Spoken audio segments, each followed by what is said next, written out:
Saudara, Polda Nusa Tenggara Barat resmi menahan Bribtu Rizka Sintiani usai ditetapkan sebagai tersangka dalam kasus kematian suaminya sendiri, Brigadir Esko Fascarelli.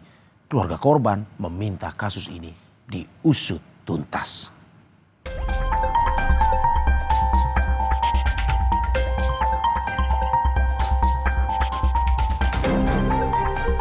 Setelah 1 bulan berlalu, kasus kematian Brigadir Esko Fascarelli, anggota Polsek Sekotong, Lombok Barat, Nusa Tenggara Barat, memasuki babak baru. Polisi menetapkan 1 tersangka yang tak lain adalah istri Brigadir Esko, Bribtu Rizka Sintiani. Kabid Humas Polda NTB, Kombes Muhammad Khalid dalam pesan singkat kepada Kompas.com menyatakan, ya, hasil gelar perkara penyidik menetapkan istri Brigadir Esko berinisial R menjadi tersangka. Namun, belum diungkap peran tersangka dan motif dibalik kematian Brigadir Esko. Keluarga tak menyangka istri Brigadir Esko jadi tersangka. Keluarga melalui kuasa hukum meminta kasus ini diusut tuntas, termasuk dugaan ada tersangka lain. Kita lebih berhati-hati karena ini adalah proses pembuktian ilmiah. Ya, kita harus tidak boleh asal.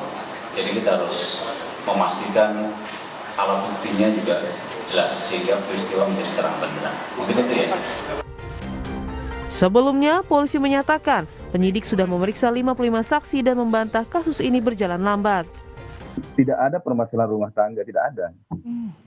Tidak ada. Kami juga tidak menduga, kenapa yang ditetapkan tersangka ternyata istri dari almarhum ini. Kami tidak menduga, tidak kami bayangkan sebenarnya. Akan tetapi penyidik menyampaikan ke kami ada bukti petunjuk ke calon tersangka lainnya. Tetapi ini bagian rahasia dari penyidikan. Kami diminta untuk bersabar, berikan kami kesempatan untuk bekerja. Kami yakin pelakunya bukan 1 orang. Itu yang kami disampaikan. Brigadir Esko Fascarelli dilaporkan hilang kontak pada 13 Agustus 2025. Keluarga lantas mencari ke beberapa tempat.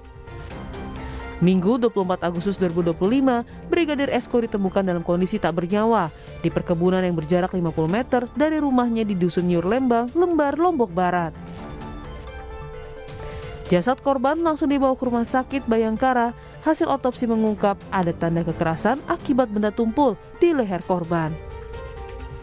Bribtu Rizka merupakan anggota Polres Lombok Barat, sementara sang suami Brigadir Esko anggota Intel di Polsek Sekotong. Tim Liputan Kompas TV.